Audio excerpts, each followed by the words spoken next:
So, what is the Net Promoter Score?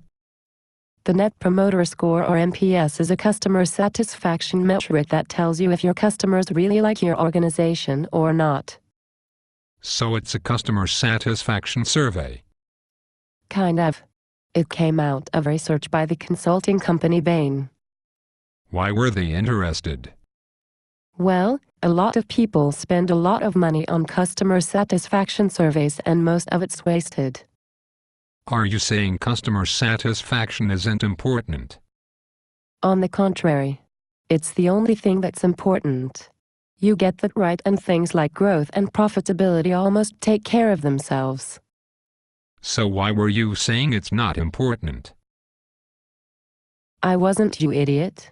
What I was saying is that people spend money on customer satisfaction surveys and they ask the wrong questions. So Bain set out to discover the ultimate question: what's the one thing you can ask someone to provide a real gauge of customer satisfaction? Surely that would be to ask them, are you a satisfied customer? And if they're not satisfied, why not? Ooh, oh look, I must be a Bain consultant. I came up with the ultimate question. You're getting close to the ultimate question. The ultimate question is, what is the meaning of life, the universe and everything? And I already know the answer is 42. Does that mean my Net Promoter Score is 42? Do you want to talk about science fiction or customer satisfaction? You said customer satisfaction was a waste of money. Bloody hell. Listen, the ultimate question is to ask a customer, how likely is it that you would recommend this company to a friend or colleague? That's it. Well, yes. Research by Bain has proven that the answer to this question is a real indicator of customer satisfaction.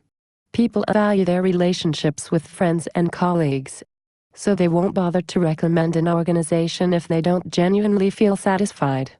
If your organization isn't doing a great job, your customers won't be promoters. So how do I get an NPS of 42? Well, first you ask the ultimate question with a rating scale. So the question would be, on a scale of 0 to 10 where 0 is highly unlikely and 10 is highly likely, how likely is it that you would recommend this company to a friend or colleague? So a 0 means never going to happen, and a 10 means I've probably already told people you guys rock. Exactly. So how do I get my Net Promoter Score?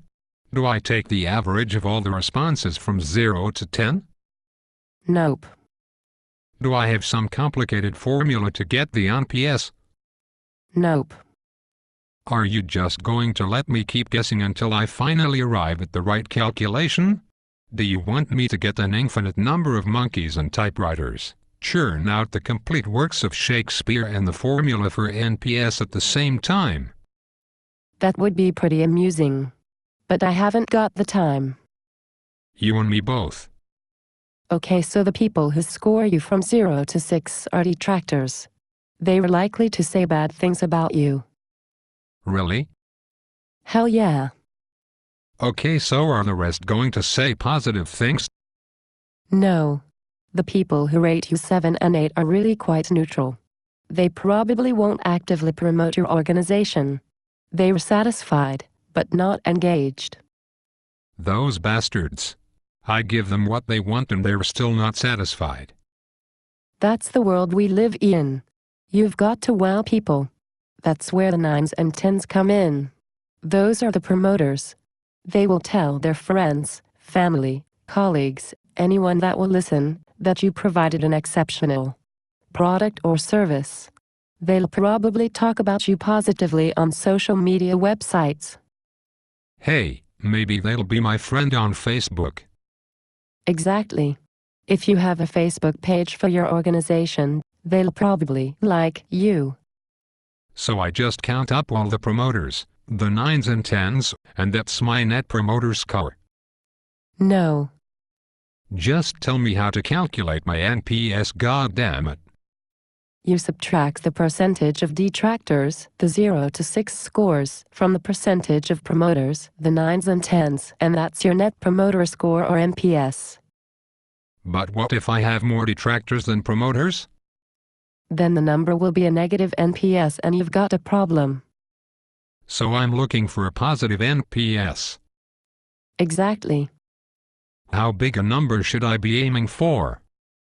Bigger than the NPS of anyone else in your industry if you want to be a leader. For example, a positive NPS of any value will generally be a good thing in banking. Not many people are promoters for their bank. But most people are quite positive about their car manufacturer. So you want a strong score if you are going to lead in the automotive industry. Like who? Well, typically the luxury brands like BMW, Audi, Mercedes score very well in NPS.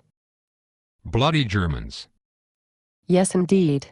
They seem to get it when it comes to customer service. They create a great experience, one people are passionate about. So once I have my score, negative or positive, what do I do about it? Well, you ask another question? Say what? What?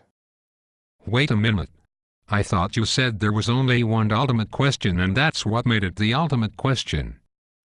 There is. But now there's another ultimate question?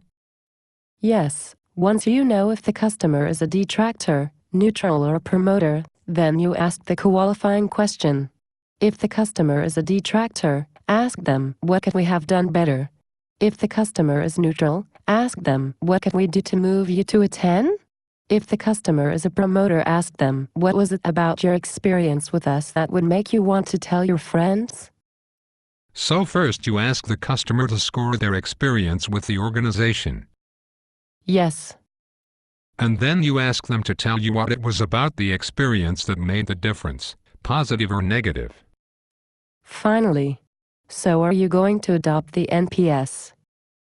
What if I score a bad NPS? Maybe I'm better off not knowing. Listen, if your customers don't like you, you're better off knowing. Because they were telling their friends and colleagues they don't like you. And in the world of social media, they could be telling the world they don't like you. Wouldn't you be better off knowing they're unhappy and why they're unhappy so you can do something about it? Like what? Some people are just miserable bastards. They were never going to be happy. True. But if you work with someone like Avoca that excels at creating great customer experiences, you'll be surprised.